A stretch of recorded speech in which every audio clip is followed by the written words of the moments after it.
Ilang minuto na pagdesisyonan kong bumaba at umuwi. Nakakadesorbo na rin kasi ako sa trabaho ng kaibigan ko kung mananatili pa ako doon. Sa totoo lang, ayoko pa sanang umalis dahil gusto ko pang magmasid. Gusto ko pang samyuhin ang lamig ng aircon. Kaso hindi naman ako kabilang sa team at maglalako lang ako, kaya pinili ko na lang magising sa panaginip. Nasa loob ako ng elevator. First time ko rin na makasakay ng ganito kasi ayaw ipagamit ang elevator sa paaralan namin. Lintik talaga. Kung may nakakaalam ng sekreto ko, naku talagang nakakahiya. Akala ko sobrang sarap sumakay ng elevator, nakakalula pala't parang nasusuka ako. Kaya taas-taas kasi ng floor na pinanggalingan ko, nahihilo tuloy ako. Biglang huminto ang elevator at bumukas ang pintuan. May pumasok na taong hindi ko masyadong maaninag. Lumabo ang paningin ko dahil sa hilo. Sinilapan ko ang control panel kung saang floor pa ako. Pinilit ko talagang aninagin. Nasa 15th floor pa lang ako, gusto ko nang humiga sa sahig dahil sa lulang na darama. Di ko maipaliwanag ang pakiramdam, gusto ko nang masuka. Nakakaya talaga tong reaksyon ng katawan ko. Talagang pinahalata nitong galing ako sa hirap. Nalulula sa simpleng elevator ride? Parang di ko na ata kaya pa. Ginugulong sikmura ko at umikot na ang paningin ko. Nanginginig ang aking mga kamay. Mahigpit ako na pahawak sa dala kong basket. Para atang mabubuhay na ako. Nawawalan ng lakas ang tuhod ko at gusto ko nang itirik ang mata. Malalaking butil ng pawis ang lumabas sa aking sentido at nanlalamig na ang buo kong katawan. Sadyang pirikit ko na lang aking mga mata at baka sakaling maibsan pa ang sama ng pakiramdam ko. Miss, are you okay? Dinig kong tanong na isang lalaki. Siguro napansin itong namumutla na ako. Di ko magawa magsalita kahit tumango na lang ako bilang tugon. Nakakaya naman kung sasabihin ko dito ang totoo na unang beses pa lang akong nakasakay ng elevator at nalulula ako. Miss, tawag ulit nito sa akin sabay niyugyog ang aking balikat. Dumaata ang pakiramdam ko nang yugyugin nito ang balikat ko. Di ko napigilan pa at nasukan ako. Shit! Dinig kong mura ng lalaki. Nagulat ako dahil sa biglang paggalaw ng hinahawakan ko. Nang minulat kong aking mga mata, yun pala, nakahawak ako sa magkabilang braso nito at sinukahan ko ang mamahaling tuksido ng lalaki. Mula sa pagkakayo ko, dahan-dahan ko inangat ang aking paningin sa mukha na may-ari ng tuksido na nasukahan ko. Patay! Naparunok akong bigla sa sobrang kaba na maramdaman kong nagtama ang aming paningin. Uminit ang pisngi ko dahil sa hiya. Lihim ako napahiling na sana bumuka na lang lupa, lamunin ako at maglahong parang bula. What a small world, ha? Wika nitong nakatitig sa akin. Irritableng tinitigan ko. Kita ko ang paggalaw ng bagang nito sa galit. Ang di katanggap-tanggap, ang may-ari ng bisig na hinawakan ko ay ang lalaki na nakatagpo ko ng isang araw. Ang bastos na antipatikong mayaman. Paano na to? Anong gagawin ko? Naninigas tuloy ang katawan ko at di mawari ang gagawin. Lokot ang mukha ko nakatingin sa gwapong mukha nito. Ito na may nakatiimbagang na nakatingin sa akin. Maya-maya gumalaw to dahilan upang mapaigtad na para na kuryente. Lumayo ako mula sa harapan ng lalaki. Umatras ako sa isang sulok. Damn! Dinig kong malingmura nitong dahan-dahang hinubad ang suot nitong tuksido. Habang nakamasid ako sa lalaki, biglang nagbukas ang elevator. Sinapit pala namin ang first floor. Unang lumabas ang lalaki habang inisa-isa nitong kalagay ng botones ng suot kong long sleeve. Bumaling to sa akin dahilan upang umalukip-kip ako sa isang tabi. What now? Hindi naman alam na masusuka ako. Kasalanan ko ba? Oo, kasalanan mo talaga, Diday. Nanatili akong tahimik dahil wala akong maapuhap na sabihin sa sandaling ito. Follow me. Utos ito sa akin at nagsimula ng humakbang patungo sa kung saan. Naagap naman ako at kandarapang sumunod dito, bit-bit ang basket ko. Bahala ka na sa akin, Lord, kung ano man ang plano ng lalaking to. Basta babayaran ko na muna ang pagkakasala ko sa hinayupak na to. Mabigat ang mga paang inihakbang ko, ang kasunod lang na lalaki. Ito na may tuluyang hinubad ang damit pang itaas. Diyos ko na mahabagin. Lihim kong naibulalas nang matunghayan ang nalalaman nitong braso. Ang magandang hubog ng upa-upo dahil sa bumakat sa suot nitong slack pants. Wala sa sariling napakagat tuloy ako sa aking labi. Di ako makapaniwalang pinagnanasahan ko ang antipatikong ito. Nakasunod sa lalaking nakahubad baro. Pansin kong di nito iniintindi ang mga taong nakatingin at parang sanay itong panoorin na nakahubad. May mga nadaanan tong basurahan at marahas itong inihagis ang damit na nasokahan ko. Shit! Walang kiming mura ng lalaki. Sobrang nainis to sa nangyari. Hindi ko naman talaga sinasadya. Sayang naman ang mahal kaya ng damit na yun. Muli na naman itong naglakad. Saan ba planong pumunta ng lalaking ito? Pinagpatuloy ko ang pagkakabang. Nakangusong sinundan ko ang lalaki. Dahil nga nakatungo ko, hindi ko napansin na nandito na pala kami sa malawak na parking space ng kumpanya. Biglang huminto ito sa pagkakapang, dahilan upang masadsada na ako sa likuran nito. Aray! Napaatras akong bigla. Inangat ko ang paningin. Nalalaki ang mata ko ng pansin ko.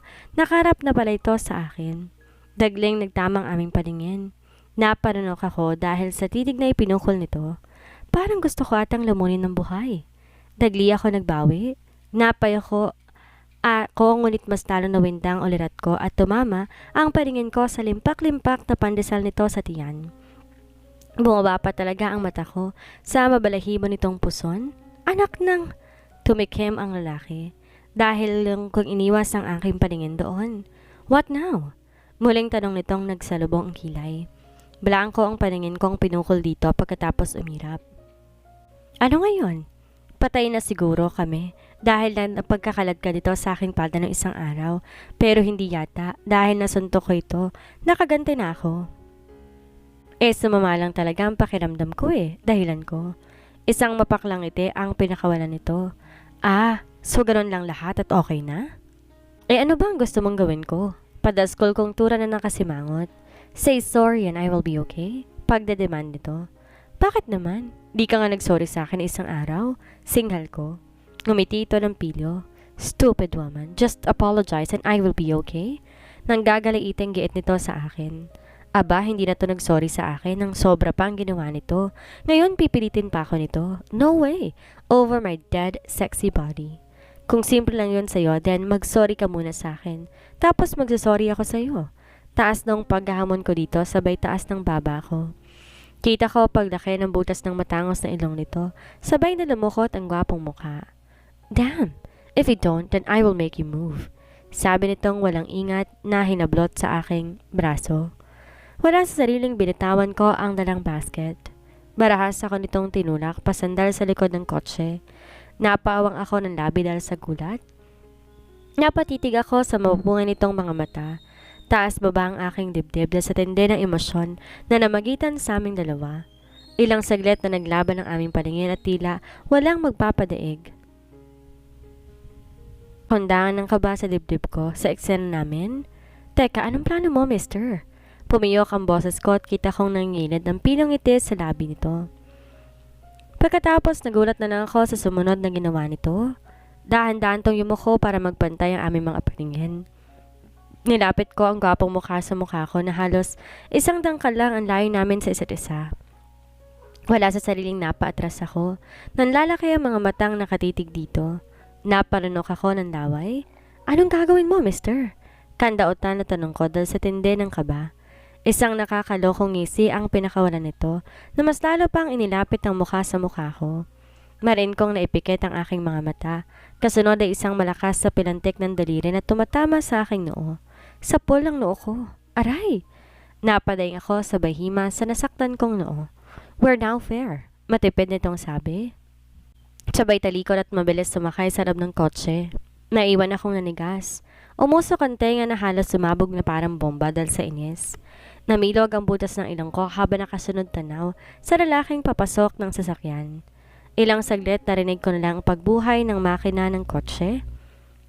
See you, stupid woman. Nakangising paalam ng lalaki sabay na pinaharurot ang sasakyan. Papalayo. Laglag balikat na naglakad ako sa gilid ng kalye. Nakasuot pa ako ng aking school uniform. Kakatapos ng kasi ng aking klase. Kasalukuyan kong binabaybay ang daan patungo sa aming munting tahanan. Nakangusong aking labi sabay sadsad ng sapatos ko sa aspaltong kalsada. Sunod-sunod na buntong hiningang aking pinakawalan. Pinoproblema ko na naman kasi ang aking matrikula. Kahit anong ibenta ko ng bibingka kulang pa rin.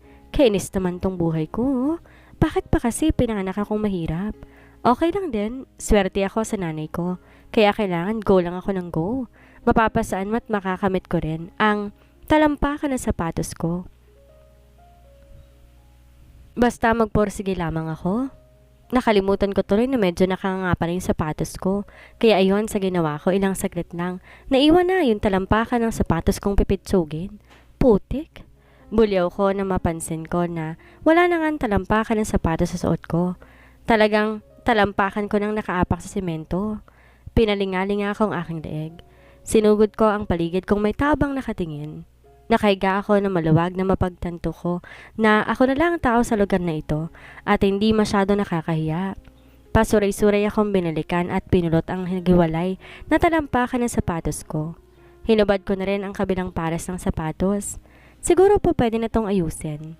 Kay mahal-mahal ng pamilihan ngayon, hirap nga kaming bumili ng bigas at ulam, tas uunahin ko pang sapatos ko. Didikit ko na lang to pag uwi ko. Bit-bit ang pares ng sapatos, hindi ko ininda kung masaktan man ang mga paa ko. Wala na akong magagawa pa at di ko na maisusuot pang sapatos ko. Pinagpatuloy ko na lamang ang aking mga hakbang. Maya-may nakaramdam ako ng pangatog ng binti. Mabutit nasa tapat na ako ng parke. Tinungo ko ang isang bakanting upuan at umupo ako doon. Hinimlay ko muna ang aking ulo sa sandalan ng mahabang upuan, tsaka pinikit ko ang aking mga mata. Grabe ang utak ko ngayon eh. Parang di ako makapag-isip na maayos. Napabuntong hininga na lamang ako. May napansin akong umupo sa kahanin na upuan na inuupuan ko. Medyo nagulat ako pero dapat hindi iyon kinagulat dahil nasa parke ako at pampublikong lugar ang kinaroroonan ko. Natural lang na may maupo doon. Pero talagang nagulat pa rin ako. Para atang naparami na ang kapeng na inom ko at naging magugulatin na nga ako. Minulat ko ang aking sariling mga mata. Tumambad sa akin ang isang matandang lalaki. Mga 60 siguro tansya ko base na sa kulubuting mukha nito. Nagbabasa ang matanda ng isang dyaryo. Dahil na kuryoso din ako sa mga pangyayari sa kapaligiran ay nakibasa na rin nga ako. Palihim na sinulyapan ang hawak nitong dyaryo na hindi nito napapansin. Nakibasa na rin ako. Napalingon tong bigla sa aking direksyon pero para yatang madamot si Lolo at bahagyang nilayo nito ang newspaper sa gawi ko. Naintriga pa rin ako kaya't sa likod ko na lang ako nakikibasa. Urgent hiring. Wanted housemaid. Stay out. Namilog ang mata ko sa nabasa. Naku talaga namang pinagpala ako sa araw na to. Wala sa sariling napatalon ako sa sinasabing iyon. Napatingin tuloy ang matanda sa akin. Nginitian ko na lamang ito ng pilit. Mapuntahan nga sinasabing hiring na yon. Baka papasa ako. Marunong naman ako maglinis at maglaba. Naku, overqualified pa nga ako eh. Maganda at sexy ako. Sino naman hindi gusto ng housemaid na maganda na, sexy pa? Nilisan ko ang parke na hindi inintending wala akong sapin sa paa. Kailangan ko makarating agad doon at baka may mauna pa sa akin. Nanakit ang aking paa sa kakalakad. Pati talampakan ko, pakiramdam ko, ay nagkasugat-sugat na. Narating ko ang subdivision na naka-address doon sa newspaper. Dalinga ako ang paningin. Naglalakihan ng mga bahay at ang iba ay napakatayog. Talagang ginawa tong subdivision para sa mga mayayaman. Nalulula tuloy ako sa kalilinga dahil naninibago ako. Nagagandahan talaga ang mga bahay sa lugar na ito, pero may isa pa talagang naiiba. Sa tingin ko, yon ang pinakamaganda sa lahat ng bahay sa loob ng subdivision. May 4 na palapag ang bahay.